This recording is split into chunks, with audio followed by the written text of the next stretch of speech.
북이스라엘의 왕은 모두 19명이에요. 한눈에 이해하기 위해서 크게 4번의 시기로 나누어 보겠습니다. 5, 4, 5, 5를 기억하세요. 남북으로 갈라져서 북이스라엘이 시작된 이후에 5명의 왕을 첫 번째 시기로 하고요. 두 번째 시기는 4명의 왕을 배출한 오므리 가문, 그리고 세 번째 시기는 5명의 왕을 배출한 예후 가문입니다. 그리고 예후 가문 후에 북이스라엘이 멸망할 때까지 5명의 왕, 이 시기를 마지막 시기로 구분하겠습니다. 자, 첫 번째 시기는 북이스라엘이 시작할 때부터 오므리 가문이 등장하기 전까지의 5명의 왕이 있던 시기입니다. 여기에는 세 가문이 등장해요. 첫 번째 가문은 북이스라엘을 시작한 여로보암의 가문입니다. 여로보암은 악한 왕으로 평가받는데요. 여로보암의 죄는 이후 북이스라엘의 모든 왕들의 죄의 기준이 되어버립니다. 바로 자신도 범죄하고 이스라엘 백성들도 범죄하게 만든 죄이죠. 여호와께서 여로보암의 죄로 말미암아 이스라엘을 버리시리니 이는 그도 범죄하고 이스라엘로 범죄하게 하였음이니라. 그리고 여로보암의 아들 나답도 짧은 기간이었지만 아버지와 같은 악을 행하며 통치합니다. 네, 이어서 나답의 신하였다가 모반을 일으켜서 나답을 죽이고 왕위에 오른 바하사 왕이 세 번째 왕이 됩니다. 그리고 바하사의 아들 엘라가 역시 짧은 기간이었지만 이어서 네 번째 왕으로 이스라엘을 통치합니다. 다섯 번째 왕은 시므리인데요. 시므리는 엘라의 부하였다가 엘라가 술에 취해 잠이 들었을 때 엘라를 죽이고 왕위에 오릅니다. 그런데 시므리의 통치는 7일 천하로 끝이 나버려요. 자신을 반대하는 편에 의해 성읍이 함락되자 스스로 왕궁에 불을 지르고 생을 마감합니다.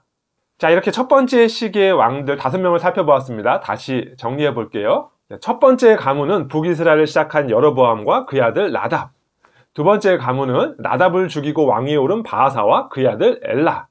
세 번째 가문은 엘라를 죽이고 왕위에 오른 시므리. 두 번째 시기는 오므리로부터 시작해서 오므리의 아들들이 왕위에 오른 오므리 가문의 4명의 왕입니다. 여섯 번째 왕은 오므리예요. 오므리는 군대 지휘관이었는데요. 시므리가 왕을 죽이고 자신이 스스로 왕이 됐다라는 소식을 들은 이 군대에 있는 부하들이 오므리를 왕으로 옹이합니다. 그리고 시므리를 향해 진격해 들어가죠. 이 소식을 들은 시므리가 스스로 자살을 택했다고 했는데요. 그래서 오므리가 왕이 됩니다.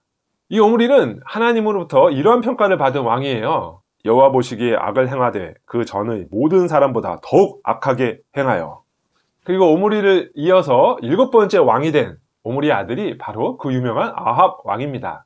아합은 심지어 오므리보다 더 악한 왕이었어요. 오므리의 아들 아합이 그의 이전의 모든 사람보다 여호와 보시기에 악을 더욱 행하여.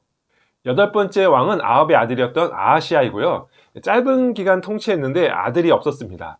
그래서 9번째 왕은 아합의 또 다른 아들 여호람, 또는 성경에서 요람으로도 기록되는데요. 여호람이 9번째 왕이 됩니다.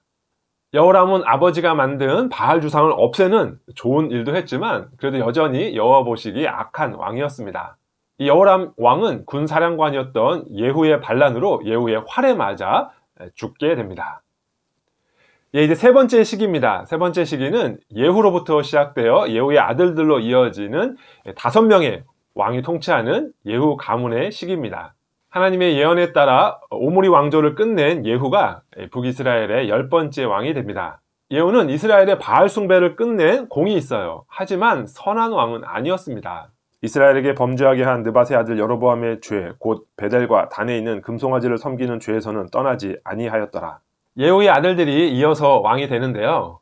11번째 왕 여호아하스, 12번째 왕 요아스, 13번째 왕 여로보암 2세, 14번째 왕 스가랴로 이어집니다.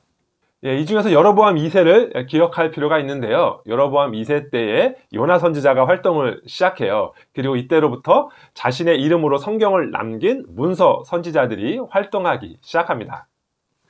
마지막 4번째 시기는 예후 가문이 끝난 이후부터 이스라엘이 멸망할 때까지 통치했던 5명의 왕이 다스리는 시기입니다. 이 시기의 왕들은 단 1명만 자기 아들에게 왕위를 물려주고 나머지는 반란으로 계속해서 왕이 바뀝니다. 혼란 그 자체인 시기였죠. 15번째 왕은 살룸인데요. 예후 가문의 마지막 왕인 스가랴를 백성 앞에서 쳐 죽이고 왕이 되었지만 1개월밖에 그 자리에 있지 못합니다. 므나헴이 살룸을 죽이고 16번째 왕이 됩니다. 그리고 그의 아들 부가히야가 이어서 17번째 왕이 됩니다. 18번째 왕은 베가인데요. 장관이었다가 반역하여 왕군 호위소에서 왕을 죽이고 왕이 됩니다. 이 왕들은 모두 한결같이 이런 평가를 받습니다. 여호와 보시기에 악을 행하여 이스라엘로 범죄하게 한 느밧의 아들 여로보암의 죄에서 평생 떠나지 아니하였더라. 이스라엘의 마지막 왕은 우리가 잘 아는 호세아 선지자와 이름이 같은 호세아입니다. 역시 반역하여 베가를 죽이고 왕위에 오른 인물입니다. 호세아는 그 전 이스라엘의 왕들과 같이 하지는 않았다는 평가를 받았지만 그래도 여전히 악한 왕인 것에는 변함이 없었습니다. 위기의 순간에 하나님을 찾지 않고 강대국들을 찾아다니다가 결국 아수르에 의해 멸망당하게 됩니다. 이렇게 해서 북이스라엘의 역사는 끝이 나게 되었습니다.